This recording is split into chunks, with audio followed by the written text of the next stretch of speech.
hanggang sa piging ng ating Panginoon, dahil laging natitig upang matutong magmahalan sa pag-ibig na makangkang. Sa ngalan ng Ama, ng Anak, at ng Espiritu Santo. Amen. Ang pagkapala ng ating Panginoong Jesucristo, ang pag-ibig ng Diyos Ama, at ang pagkakaisa ng Espiritu Santo naway sumainyong lahat. At sumayo. Mga kapatid, ngayon 12 ng Hunyo ay araw ng kasaninlan. Ialay natin ang misa natin ngayon para sa mga intensyon, para sa araw ngayon. Para sa inyong mga intensyon, kayo na sa loob at sa labas ng Basilica Minor at pambansang Namana ni Jesus Nazareno. Ang mga intensyon ng mga na-cross-posting ng mga chapels, groups at communities at mga nakiisa sa atin sa live streaming, sa Facebook Live, YouTube, X, at iba pang social media dito sa ating bansa at iba't ibang dako ng mundo. Mga kapatid, sa aklat ng mga hari, si Propeta Elias ay nagpahayag na ang Diyos na si Yahweh ay siyang tunay na Diyos at ang mga Baal at ang mga propeta nito ay hindi tunay at ito'y paninilang sa mga tao. Upang ang mga tao ay sumunod sa kalooban ng Diyos. Ang kalooban ng Diyos at ang kanyang salita ay napayag sa kanyang mga kautusan at mga batas. Nasa Ebanghelyo ni San Mateo, sinabi ng ating Panginoon, ni isang maliit na bahagi ng kautusan ay dapat baguhin. Bagkus, ito'y dapat gawin pangganap at isabuhay. Sa buhay natin, kinakailangang tayo'y mamuhay ayon sa kalooban ng Diyos at tumatalima sa kanyang mga plano sa buhay para sa atin. Ngunit sa mga sandali na tayo, dahil sa ating kahinaan, dahil sa ating karupukan ay nagkasala, dumulog po tayo sa mga Panginoong nagpapatawad ng lubos. Sinugong tagapagpagaling sa mga nagsisisi, Panginoon, kaawaan mo kami. Panginoon, kaawaan mo kami. Dumating na tagapaganyayang mga makasalanan ay magsisi, Kristo, kaawaan mo kami. Kristo, kaawaan mo kami. Nakaluklok ka sa kanan ng Diyos Ama para pamagitan kami, Panginoon, kaawaan mo kami. Panginoon, kaawaan mo kami. Kaawaan tayo makapangyarihang Diyos, patawarin tayo sa ating mga kasalanan at patnubayan tayo sa buhay na walang hanggan. Amen. Manalangin tayo. Ama naming makapangyarihan, sa iyo nagmumula ang tanang kabutihan. Pagbigyan mo ang aming mga kahilingan na iyong patnubay.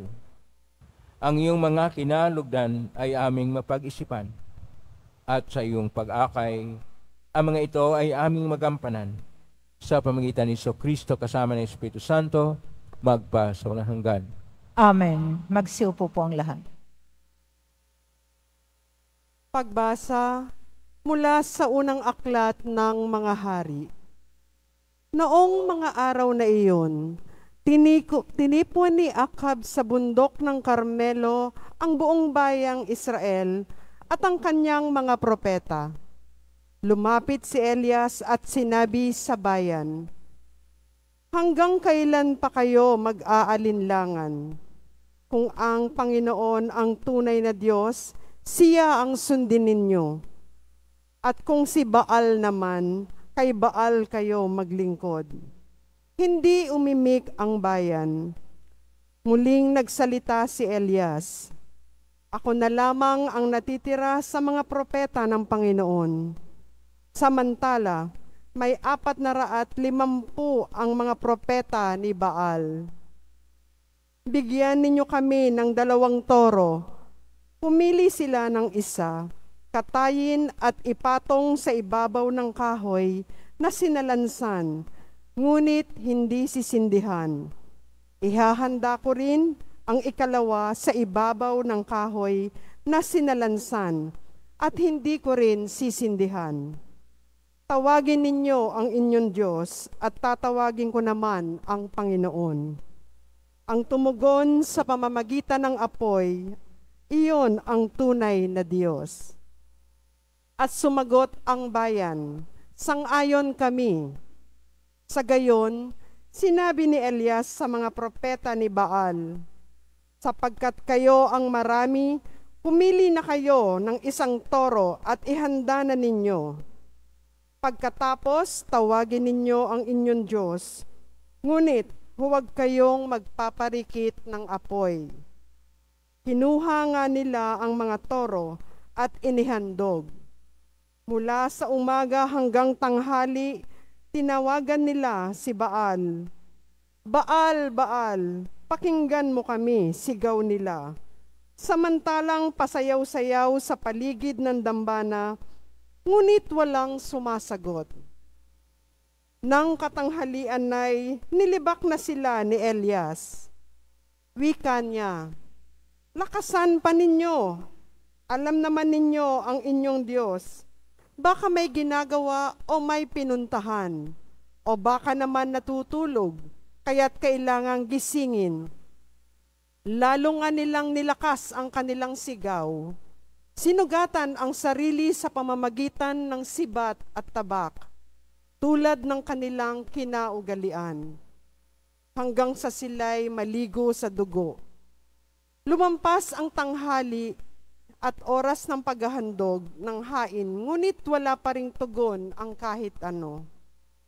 Nagsalita noon si Elias sa buong bayan, lumapit-lapit kayo, wika niya, at nagsilapit ang lahat. Inayos niya ang dambana roon ng Panginoon na matagal nang gumuho. Pumili siya ng 12 bato, katumbas ng bilang ng mga lipi ni Jacob, na binigay ng Panginoon na pangalang Israel. Ang mga bato'y ginawa niyang dambana para sa Panginoon. Pinaligiran niya iyon ng isang kanal na may lamang 2 baldeng tubig. Isinalansan niya ang kahoy, kinatay ang toro at ipinatong sa kahoy.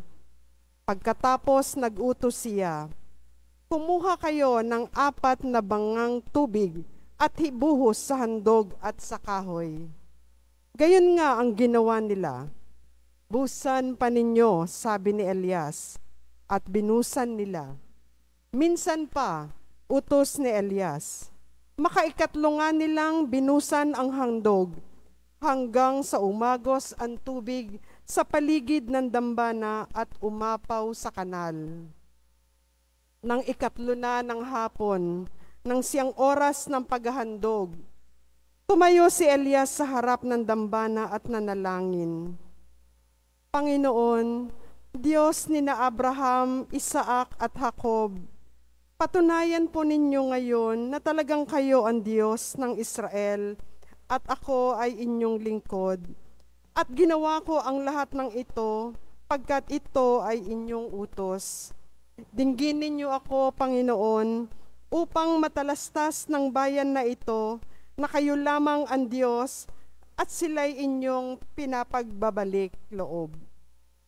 Noon din nagpababa ng apoy ang Panginoon at tinupok ang handog, ang kahoy at ang mga bato at lupa sa paligid.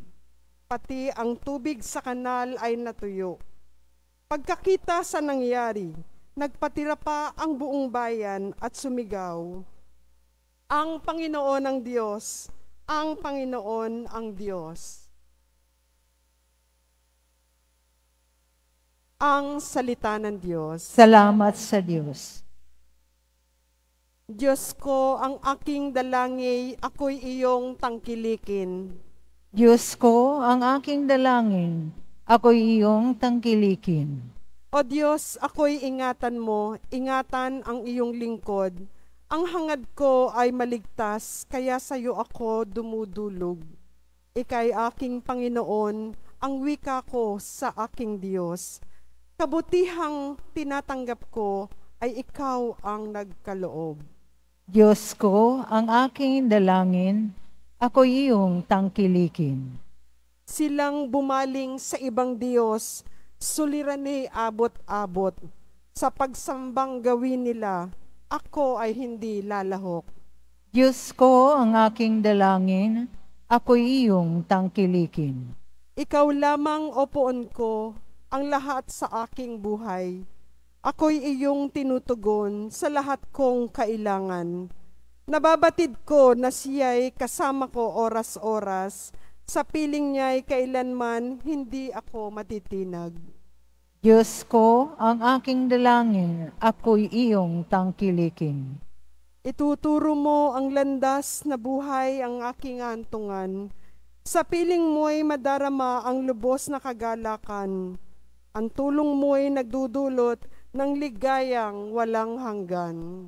Diyos ko, ang aking dalangin, ako'y iyong tangkilikin. Magsitayo na po ang lahat.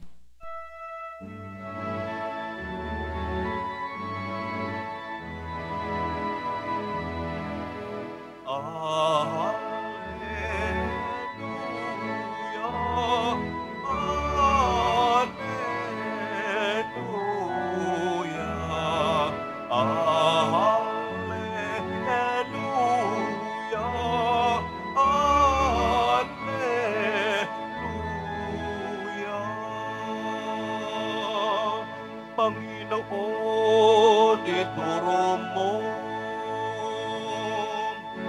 iyong landas ay sundin ko sa pagtahak sa totoo. Alleluia, alleluia,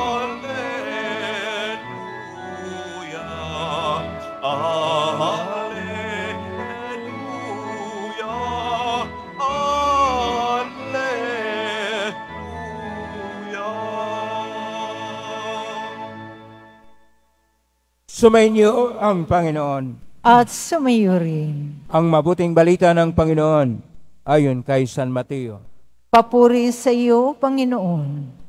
Noong panahong yon, sinabi ni Jesus sa kanyang mga alagad, "Huwag ninyong akalaing naparito ako upang pawalang bisa ang kautusan at ang aral ng mga propita. Naparito ako hindi upang pawalang bisa, kundi upang ipaliwanag at ganapin ang mga iyon." Tandaan niyo ito. Magwawakas ang langit at ang lupa, ngunit ang kaliit-liitang bahagi ng kautusan ay di mawalan ng bisa hanggat hindi magaganap ang lahat. Kahit sino mang magpawalang halaga kahit sa kaliit-liitang bahagi nito at magturo ng sagayon sa mga tao, ay ibibilang na pinakababa sa kaharian ng Diyos. Ngunit ang gumaganap ng kautusan at nagtuturo na tuparin iyon ay ibibilang na dakila sa kaharian ng Diyos. Ang mabuting balita ng Panginoon. Pinupuri ka namin, Panginoong Hesukristo. Magsiupo po ang lahat. Isang mapagpalang araw po sa inyong lahat. Purihin po natin ang ating Pong Isus Nazareno. Ngayon, 12 ng Hunyo, ay araw ng ating kasarinlan o kalayaan. Ating pagnilay-nilayan ngayon, ano ang kahulugan ng salita ng Diyos? Sa atin pong unang pagbasa, ang salita ng Diyos ay pinapahayag ng mga propita, at sa ating unang pagbasa na mula sa unang aklat ng mga hari, Kapitulo 18, verso 20 hanggang 39, ay pinapahayag ni propita Elias.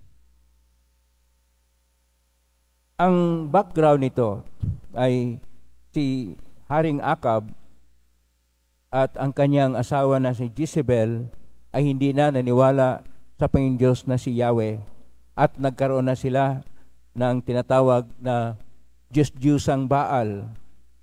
Ang Diyos-Diyosang Baal, naniwala sila, ito ay para sa kanilang pag-unlad sa kanilang ekonomiya at sila ay makapagtanim, makapag-ani ng marami. Ngunit dito, sila ay nagkaroon ng isang pagtatalo at si Elias ang nanalo sapagkat huwad ang mga propita na laging nagsasalita tungkol sa progreso at kaunarang material. Ang malaga ay ang Diyos at ang kanyang salita na dinadala ni propita Elias, na kahit anong sigaw na ginagawa nila kay Baal at nagsusugat pa sila sa sarili na kailangang bababa ang apoy mula sa langit. Ang apoy mula sa langit ay bumaba sa pamagitan ng salita ng Diyos, sa pamagitan ni propita Elias, upang ipahayag ano ang tunay at ano ang huwad, ano ang katotohanan at ano ang hindi totoo.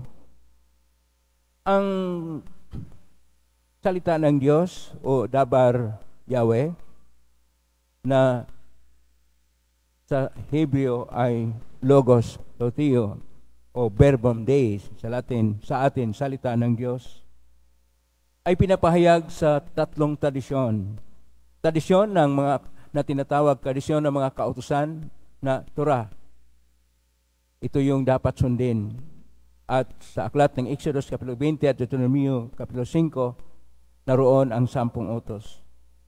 Mayroon ring isa pang tradisyon na tungkol sa salita ng Diyos na tinatawag na Nevi'im, mula sa Nabi, propita, Nevi'im, mga propita. At ito yung tradisyon ng mga propita na pinapahayag sa ating unang pagbasa. Pero ang ating Panginoong Diyos ay nagbigkas ng isang salita. At ito'y nagkatawang tao, at ito yung ating Panginoong Hesus Nazareno, na salita ng Diyos na nagkatawang tao. At dahil siya yung salita ng Diyos, kanya pong ipapatupad, hindi niya burahin, hindi niya baguhin, hindi niya sirain anuman ang Torah o tradisyon ng kautusan, anuman ang turo ng mga propita o nebiim, dahil yun ang kanyang pagpapahayag ng kanyang salita. Kaya ngayon sa ating Ebanghelyo ni San Mateo Kapitulo 5, versikulo 17 hanggang 19, nakarugtong sa pagtuturo ng ating Panginoon sa mga mapalad na pagtuturo doon sa bundok, dahil siya ang bagong Moises, ay pinapahayag ng ating Panginoon na hindi siya pumarito upang sirain o baguhin, bagkos gawing ganap ang Torah o kautusan at ang Nevi'im o turo ng mga propita. Kaya sinasabi niya na ang kanyang pagdating ay hindi upang naayon pa sa mga eskriba, hindi upang ipatotoo, ipahayag ang sinasabi ng mga propita na siya'y dumating upang sirain ang tradisyon, upang ang akala ng mga eskriba, siya ay nagpapahayag ng panibagong paningin.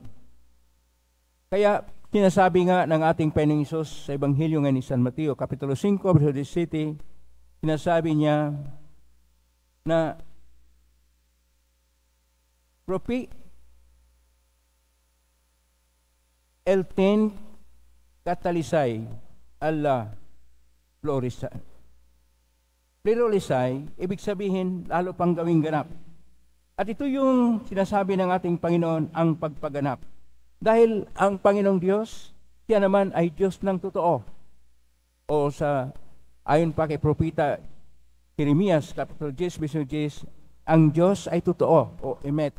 At dahil dito, ang Salmo 119, 142 ay nagsabi na ang kautusan o ang Torah ay emet o katotohanan. At dahil katotohanan, ang sinasabi ng ating Panginoon ngayon sa Ebanghelyo ni San Mateo, na hindi pagwalang bisa, ito yung katarisay, bagkos ang pagpapaganap nito, ang pagsunod nito, ibig sabihin, na wala ni isa mang bahagi kung gaano man ito kaliit sa mga salita ay dapat baguhin. Sapagkat una, ang salita ng Diyos o Dabar Yahweh ay salita na pinapahayag sa tradisyon ng mga kautusan o Torah at pinapahayag sa tradisyon ng mga propita o nebiim upang ito'y sundin. Sapagkat ang salita ng Diyos ay magpasa walang hanggan at ito ay lampas pa sa mundong ibabaw. Kaya sinasabi niya, masira man ang mundo, nariyan pa rin ang kanyang salita. Pangalawa, na ang salita ng Diyos ay nakasulat hindi lang sa tapyas ng bato sa panahon ni Moises. Ito'y isinulat na sa mga puso ng tao. At ito ang tunay na tunguhin na ito ay dapat isabuhay ng bawat tao. Sapagkat alam na ng mga tao ano ang kautusan ng Diyos, sapagkat naisulat na sa bawat puso ng tao. Kung mayroong mga gumagawa ng masama, sila ay sumuway sa Diyos. Hindi nila sinusunod ang nakasulat sa puso na kautusan ng Diyos. Pangatlo, ng salita ng Diyos ay may mataas na otoridad. Ito ay higit pa sa sinasabi ng tao o ginagawa ng tao. Sa atin, mayroon tayong tinatawag na divine law, ito yung tungkol sa kautusan. Mayroon tayong natural law, ito yung kautusan sa mga kalikasan. At mayroon tayong positive law, ito yung gawa ng tao. Ang divine law, yun yung pinakamataas at dapat sundin. Ang natural law, mas mababa kaysa divine law, pero hindi po natin mabago sapagkat yan ang kalikasan na lulubog at tataas ang araw, uli kay iikot ang mundo. Ang positive law, ito ang dapat nating tingnan na maayon sa kautusan ng Diyos. Kaya kung halimbawa tayo nagkaroon ng batas, pagpatay ng tao, o yung tinatawag na death penalty, ito ay labag na sa Diyos. O kaya, mayroon ng batas na may diborsyo, absolute divorce. Ito ay labag na sa Diyos. O kung ano man ginagawa ng mga kalukuhan natin, parusahan tayo ng Diyos. At mayroong malaking parusa kung tayo ay gumawa ng positive law o batas na hindi sumusunod sa kautusan ng Diyos. Kaya pang-apat, kailangan na tayo maging matapat sa kautusan ng Diyos. Sapagkat ang Diyos mismo ay matapat sa atin. Kahit napalpak tayo kuminsan at nagkasala sa Diyos, hindi tayo pinarusahan kaagad. Binibigyan tayo ng pagkakataon na magbalik loob at magbago upang tayo mapasa Diyos. Kaya kung sino man sa inyo ang magsuporta sa gaya ng divorce law o dili kaya yung death penalty o kung anuman ang mga kautusan, positive law na labag sa Panginoon, bahagi kayo sa mga parusahan ng Diyos at kayong lahat ay mapunta sa impyerno. Ang salita ng Diyos ay hindi magbabago. Ang salita ng Diyos ay para sa lahat sa ating kaligtasan. Ating ipinagdiriwang ngayon ang kalayaan at ang kasarinlan. Hindi ibig sabihin na malaya tayo sa Diyos. Hindi ibig sabihin na magsarili na tayo. Susundan pa rin natin ang kautusan ng Diyos. Ang ating Panginoong Hesus pumarito, hindi upang sirain ang kautusan, bagkos na ito'y ipaganap sa tunay na esensya nito, sa tunay na kahulugan nito, upang tayo na kung minsan ay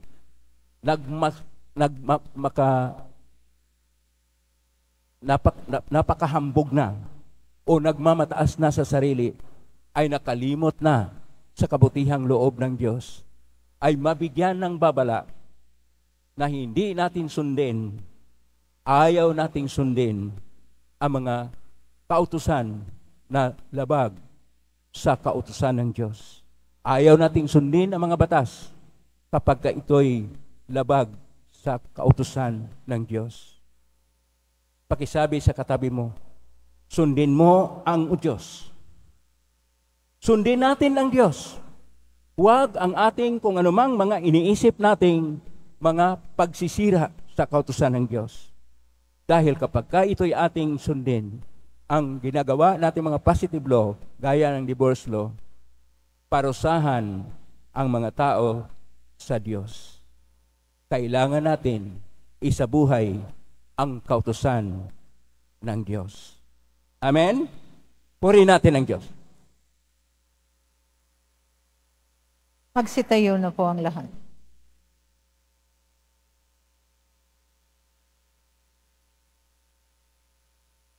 Minamahal ko mga kapatid, ipinapangako ng Diyos ang kaligayahan sa mga sumusunod sa Kanyang mga batas at sa mga naghahangad sa Kanya ng buong puso. Manalangin tayo ngayon ng sama-sama at buong katapatan sa isang panampalataya. Diyos ng kaayusan, manatili nawa kami sa iyong landas. Diyos ng kaayusan, manatili nawa kami sa iyong landas. Ang Santo Papa at mga obispo sa pamamagitan ng kanilang pagtuturo at pamumuhay naway humikayat sa kawan ng sumunod sa pamamaraan ng pag-ibig ni Kristo. Manalangin tayo. Diyos ng kaayusan, manatili nawa kami sa iyong landas. Ang mga pamilya ng mga bansa naway higit na magsumikap at maging masigasig upang makamit ang kapayapaan at matatag na mapanatili ito. Manalangin tayo. Diyos ng kaayusan, manatili nawa kami sa iyong landas. Ang mga mag-asawa naway makadama ng alab ng pag-ibig ng Diyos sa kanilang pagsasamahan. Manalangin tayo. Diyos ng kaayusan, manatili nawa kami sa iyong landas. Ang mga may sakit at mga matatanda, naway lumakas ang kalooban sa pamamagitan ng mga salitang nakaaaliw at may katiyakan mula sa mga kumakalinga sa kanila. Manalangin tayo. Diyos ng kaayusan, manatili nawa kami sa iyong landas. Ang mga tapat na yumao, naway mamasdan ang mga bagay na hindi nakikita ng mga mata at hindi naririnig ng mga tenga. Manalangin tayo. Diyos ng kaayusan, manatili nawa kami sa iyong landas. Sa tahimik, idulog natin sa Panginoon ang ating mga sariling kahilingan.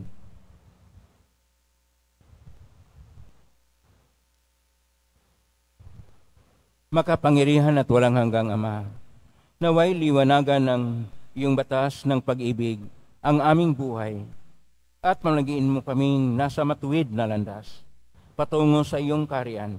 Hingin namin ito sa pagitan ni Kristong aming Panginoon.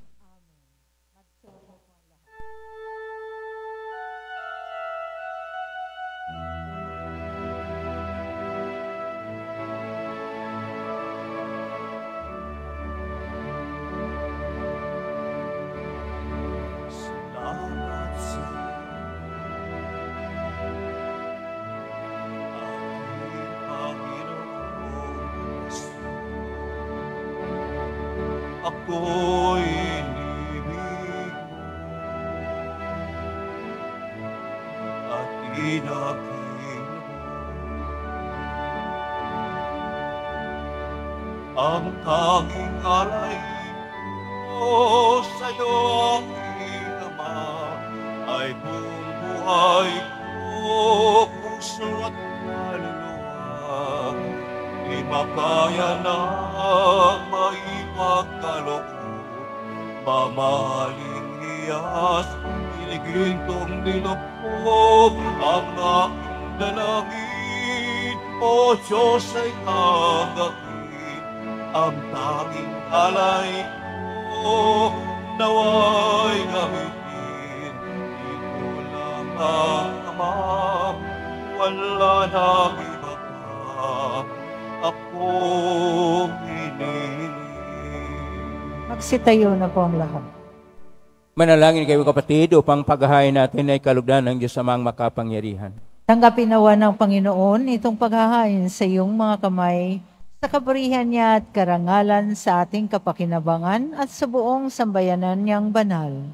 Ama naming lumikha, tunghayan mo at kalugdan ang paglalingkod na aming ginagampanan upang ang aming inihain ay iyong marapatin at ang aming pag-ibig ay iyong pag-alabin.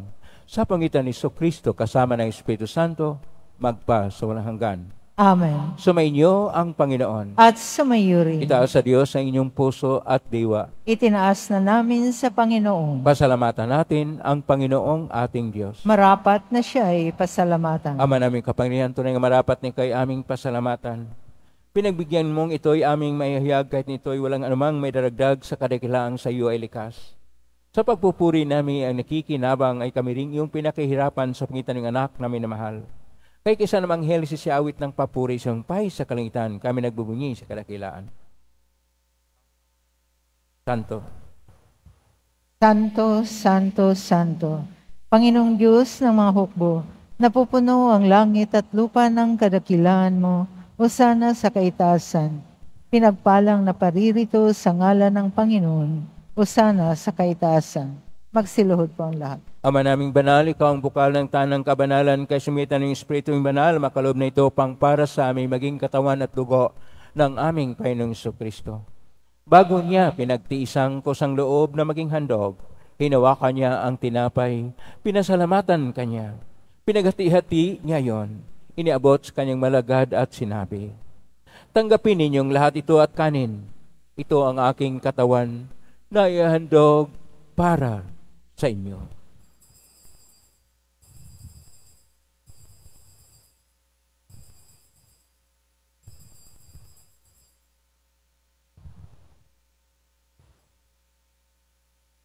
Kaya naman matapos ang hapunan, hinawakan niya ang kalis, muli kanyang pinasalamatan. Inabot niya ang kalis sa kanyang malagad at sinabi, tanggapin ninyong lahat ito at inamin. Ito ang kalis ng aking dugo ng bago at walang hanggang tipan. Ang aking dugo na ibubuhos para sa inyo at para sa lahat sa ikapagpapatawad ng mga kasalanan. Gawin niyo ito sa pag-alala sa akin.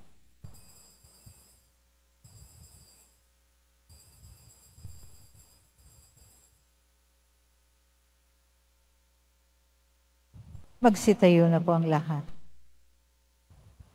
Ang misteryo ng pananampalataya. Si Kristo'y namatay, si Kristo'y nabuhay, si Kristo'y babalik sa wakas ng panahon. Ama, ginagawa namin ngayon ang pag-alala sa pagkamatay at muling pagkabuhay ng anak, kahit naalay namin sa iyo ang tinapay na nagbibigay buhay at ang kalis na nagkakaloob ng kaligtasan. Kami nagpapasalamat dahil kami narapat na tumayo sa harap mo para maglingkod sa iyo. Isinasamo namin kaming magsasalo-salo sa katawan at dugo ni Kristo ay mabuklod sa pagkakaisa sa pamagitan ng Espiritu Santo. Ama, lingapin simbahang laganap sa buong daigdig. Pususin mo kami sa pag-ibig kaisa ni Francisco na aming Papa at ni Jose na aming Obispo at ng Tanang Kaparian. Alalahanin mo rin mga kapatid naming nahimlay, may pag-asang sila muling mabuhay, ganing lahat ng mga pumanaw. Kawaan mo sila at patuloyin sa iyong kaliwanagan. Kawaan mo dapatin kaming lahat na makasalo siyang buhay na walang wakas. Kaisa na mahal na Birhen Maria, Ina ng Diyos, ng kabiyak ng puso niyang San Jose.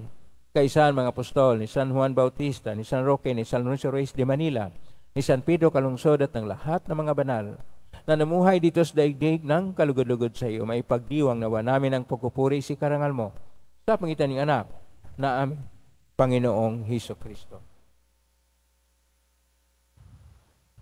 Sa pamamagitan ni Kristo, kasama niya at sa Kanya, ang lahat ng parangal at papuri ay sa iyo, Diyos Amang makapangyarihan, kasama ng Espiritu Santo, magpasawalang hanggan.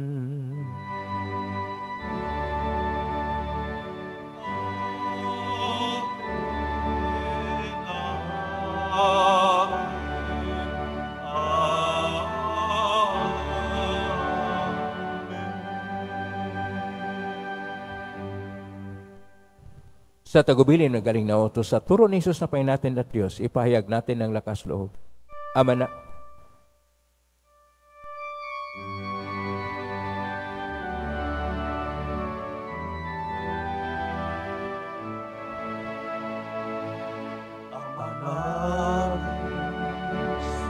sumasalangit ka, sambahin ang ngalan mo. Mapasa amin ang kaharian mo, sundin ang loob mo. Ipusa lupa para nang sa langit, bigyan mo po kami ngayon ng aming kakanin sa araw-araw at pagtawarin mo kami sa aming masala para ng pagpapatawad namin sa nagkakasala sa amin, at huwag mo kaming ipahintulot sa tukso, at ihadya mo kami sa lahat ng masama. Iniling namin kami adya sa lahat ng masama, pagkalooban ng kapayapaan araw-araw, iligtas sa kasalanan at ilay sa lahat ng kapahamakan, samantalang aming pinanabikan ng dakilang araw ng pagpapahayag ng tagapagligtas naming si Jesucristo. Sapagkat iyo ang kaharian at ang kapangyarihan at ang kapurihan magpakailanman. Amen. Panginoong Jesucristo, sinabi mo si mga apostol, kapayapaan ang iniiwan ko sa inyo, ang aking kapayapaan ay binibigay ko sa inyo. Tunghen mo ang aming panampalataya at huwag ang aming pagkakasala. Pagkalooban mo kami ng kapayapaan at pagkakaisa ayon sa iyong kalooban, kasama ng Espiritu Santo, magpa sa walang hanggan. Amen. Ang kapayapaan ng Panginoon ay laging sumainyo. At sumayo rin. Magbigyan kayo ng kapayapaan sa isa't isa. Kapayapaan sa inyo. Kordero ng Diyos na nag-aalis ng mga kasalanan ng sanlibutan, maawa ka sa amin. Kordero ng Diyos na nag-aalis ng mga kasalanan ng sanlibutan, maawa ka sa amin. Kordero ng Diyos na nag-aalis ng mga kasalanan ng sanlibutan, ipagkaloob mo sa amin ang kapayapaan. Magsiluhod po ang lahat. Ito ang kordero ng Diyos. Ito ang nag-aalis ng mga kasalanan ng sanlibutan. Mapalad ang mga inaanyayahan sa piging ng kordero. Panginoon, hindi ako karapat-dapat na magpatuloy sa iyo. Ngunit sa isang salita mo lamang ay gagaling na ako. Katawan ni Kristo. Amen.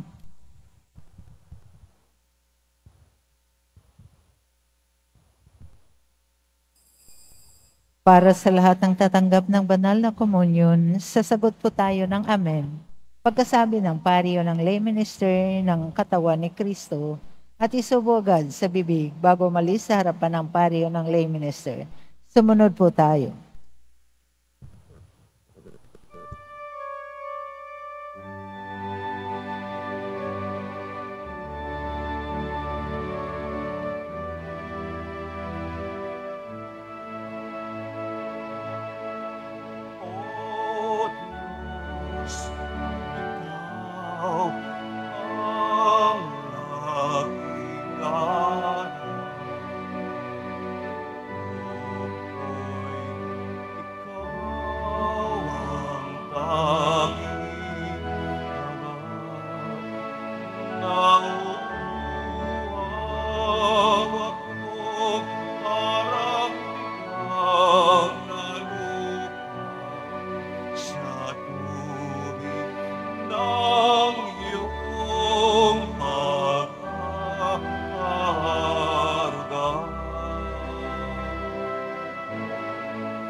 pagmamasdan sa dakong banal.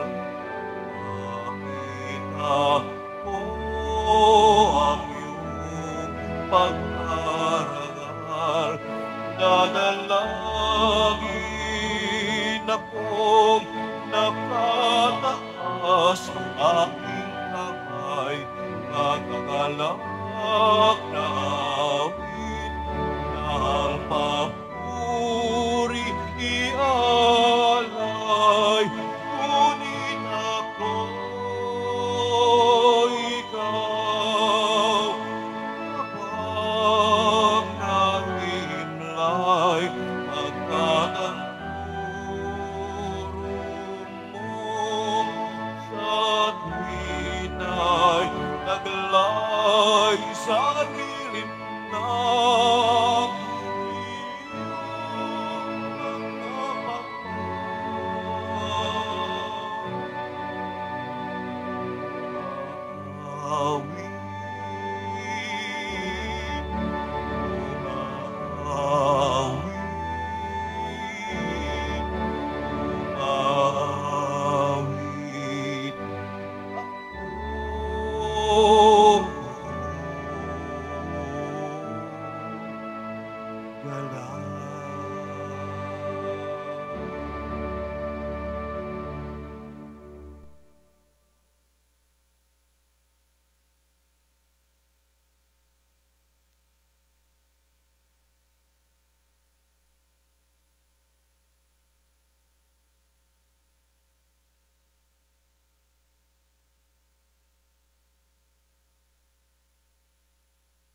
Announcement.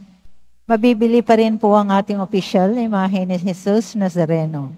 Ang mga ito po ay mabibili lamang sa ating Paris Finance Office. At ang malilikom po na pundo ay gagamitin sa pagsasaayos ng ating Adoration Chapel at Baptistry. Para sa Binyagang Bayan 2024, sa darating na June 22, 2024, Sabado, magkakaroon po tayo ng Binyagang Bayan para sa mga batang 0 hanggang 7 years old. Handog sa kapistahan ng kapanganakan ni San Juan Bautista.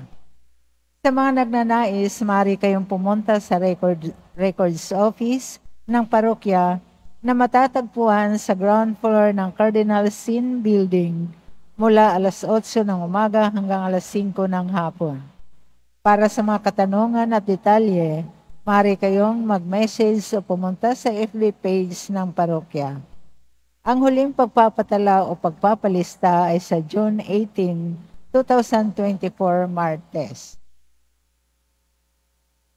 Ang lahat po ay inaanyahan sa ating pagsisimula ng ating misa nobenaryo para sa paghahanda sa dakilang kapistahan ng pagsilang ni San Juan Bautista. Ito po ay nagsisimula June 15 hanggang June 23 sa ganap na alas 12:15 ng tanghali.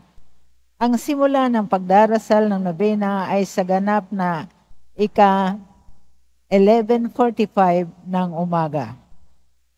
Sa June 24, Lunes, dakilang kapistahan ng pagsilang ni San Juan Bautista.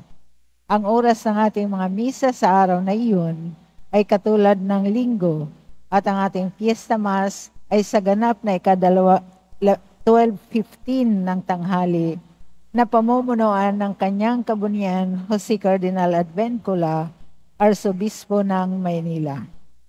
Ipinagbibigay alam po sa lahat, lalo na sa mga ministry at organisasyon HDN, mga samahan o grupo ng ating simbahan na ang ating karakol ay gaganapin sa ika-3 ng hapon na iikot sa paligid ng simbahan at ang maringal na procession ay sa ganap na ika-4 ng hapon. Ang lahat po ay inanyayahan sa mga gawain ito ng ating kapistahan. Pagkatapos ng misa, wiwisikan pong lahat ng banal na tubig. Pinakikiusapan ng lahat na manatili lamang muna sa inyong mga lugar. Tanging sa Quezon Boulevard o sa Plaza San Juan lamang ang labasan ng lahat. Sumunod po tayo. Maraming salamat po sa inyong pagdalaw at pagsisimba sa Basilica Minor at Pambansang Dambana na Jesus Nazareno. Magsitayo na po ang lahat. Manalangin tayo. Ama naming mapagmahal, ang pagganap sa iyong pagbibigay kagalingan ay pumawi nawa sa aming mga nagawang pagsuway. Ay magdulot nawa ng iyong mga kinalulugdan sa pangitan ni Kristo kasama ng Espiritu Santo, magpa sa walang hanggan. Amen. Maraming salamat po sa inyong pagdalaw sa tahanan ng ating Poong Isus Nazareno ngayong araw ng ating kalayaan. Salamat sa lahat ng mga narito at salamat sa lahat ng mga nakiisa sa pamagitan ng iba't ibang social media platform at na-posting sa iba't ibang paraan. Salamat sa lahat na nagbibigay ng tulong at donasyon upang makatulong ang Quiapo Church sa kapwa nating mga mahirap. Salamat po sa lahat. Pagpalain kayo ng ating Panginoong Diyos ng mga biyayang siksik, liglig at tagu-umapaw. Salamat sa lahat ng mga naglilingkod ngayon. Pagpalain kayo lagi ng Poong Isus Nazareno. Palakpakan po natin ang lahat ng naglilingkod, lahat ng narito, lahat ng naugnay sa atin, lahat ng tumutulong sa atin. Naway ang Diyos ay gagawad sa inyo, magbigay sa inyo ng biyaya na inyong kinakailangan. Ang salita ng Diyos, Dabar Yahweh, Logos to Theo, Verbum Dei, salita ng Diyos, ay dapat ating isabuhay. Huwag nating suwayin sapagkat siya ang totoo at ang katotohanan upang tayo'y magkaroon ng kaligtasan. Ngayon na po ang pagbasbas. Mangyari po lamang itaas bagya, mga bagay na pasbasan. Sumainyo ang Panginoon. At sumayo rin. Mahal na Poong Isus Nazareno, inihagmas ng cross ang walang maloy na pag-ibig ng Diyos sa sangkatauhan. Pakinggan mong kahilingan ng kanan nagsusumamo sa iyo. Makamtan naman nila yung katugunan at tanggapin ng kasagutan may itang na loob na tinatanaw. Basbasan din po ninyo ang mga dalamimahin, dasal at mga bagay-bagay. Basbasan ang may makaramdaman. Sa pamagitan ng benisyon ito na may maalala ang pangako ng sa binyag na ikaw ay kaibigan at paglalingkuran bilang Panginoon magpa sa walang hanggan. Amen. Pagpalain kayo ng makapangyarihang Diyos, Ama at Anak at Espiritu Santo. Amen. Humaiking taglay ang kapayapaan, pag-ibig at pag-asa ng Poong Isus Nazareno. Salamat sa Diyos. Purihin natin ang ating Poong Isus Nazareno.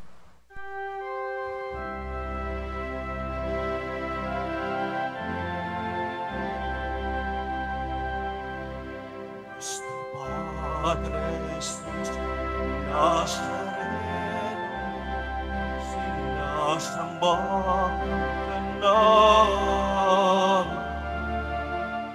pinipinto ka namin, para lang aming buhay at kaligtasan. Sa Padre Jesus Nazareno, iligtas mo kami sa kasalanan. Ang pusong inamatayan ay sagisag ng aming kaligtasan. Nuestro Padre Jesus Nazareno, inarangal ka na amin. Nuestro Padre Jesus Nazareno, inuluwalhati ka namin. Nuestro Padre Jesus Nazareno, inarangal ka namin. Nuestro Padre Jesus Nazareno, inuluwalhati ka